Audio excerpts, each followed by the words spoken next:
আজকে আমরা আলোচনা করব কর্কট সংক্রান্তি বা সামার সলস্টিক এবং মকর সংক্রান্তি বা উইন্টার সলস্টিক সম্পর্কে। আমরা আগেই শিখেছি যে পৃথিবী উপবৃত্তাকার কক্ষপথে সূর্যকে প্রদক্ষিণ করে এবং পৃথিবীর অক্ষ তার কক্ষপথের সাথে 66.5 কোণে অবস্থান করছে।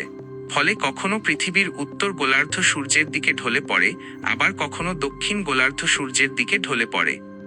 এখন আমরা জানব কর্কট সংক্রান্তি বা সামার সলস্টিক সম্পর্কে। 21শে জুন সূর্য সরাসরি কর্কট ক্রান্তি রেখা বা ট্রপিক অফ ক্যান্সারের ওপর লম্বভাবে কিরণ দেয়। এর ফলে উত্তর গোলার্ধে দিনটি বছরের সব থেকে বড় হয়, যার দৈর্ঘ্য প্রায় 14 ঘন্টা। উত্তর গোলার্ধে রাত হয় বছরের মধ্যে সব থেকে ছোট, প্রায় 10 ঘন্টা। একে কর্কট সংক্রান্তি বলা হয়। এর বিপরীত অবস্থা ঘটে দক্ষিণ গোলার্ধে, অর্থাৎ সেখানে দিনের দৈর্ঘ্য সব থেকে ছোট, প্রায় 10 ঘন্টা, এবং রাত সব থেকে বড়, প্রায় 14 ঘন্টা হয়। এই দিনটি সূর্যের উত্তর দিকে, অর্থাৎ উত্তরায়ণ যাত্রাপথের শেষ তারিখ। কর্কট ক্রান্তি রেখা হল উত্তরায়ণের সর্বোচ্চ সীমা।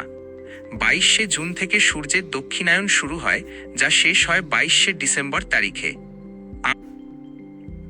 এবার আমরা জানব মকর সংক্রান্তি বা উইন্টার সোলস্টিস সম্পর্কে। প্রতি বছর 22শে ডিসেম্বর মকর সংক্রান্তি পালিত হয়। এই দিন সূর্য সরাসরি মকর ক্রান্তি রেখা বা ট্রপিক অফ ক্যাপ্রিকনের ওপর লম্বভাবে কিরণ দেয়। ফলে ওই তারিখে দক্ষিণ গোলার্ধে দিন সব থেকে বড়, প্রায় 14 ঘন্টা, এবং রাত সব থেকে ছোট, প্রায় 10 ঘন্টা হয়। একেই মকর সংক্রান্তি বলে।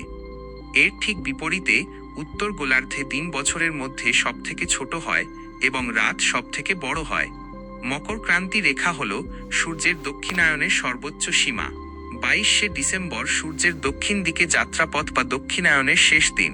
23শে ডিসেম্বর থেকে সূর্য পুনরায় উত্তর দিকে ফিরে আসতে শুরু করে, যা উত্তরায়ণের শুরু হিসেবে পরিচিত, এবং উত্তরায়ণ শেষ হয় 21শে জুন তারিখে। এখন আমরা শিখলাম কর্কট ও মকর সংক্রান্তি সম্পর্কে। এবার আমরা শিখব কর্কট ও মকর সংক্রান্তির পার্থক্য। প্রথমত, কর্কট সংক্রান্তি হল সূর্যের উত্তরায়ণের শেষ সীমা এবং এরপর সূর্যের দক্ষিণায়ন শুরু হয়।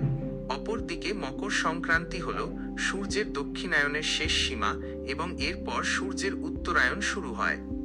দ্বিতীয়ত, কর্কট সংক্রান্তিতে সূর্য কর্কট ক্রান্তি রেখা এবং মকর সংক্রান্তিতে সূর্য মকর ক্রান্তি রেখার ওপর লম্বভাবে কিরণ দেয়।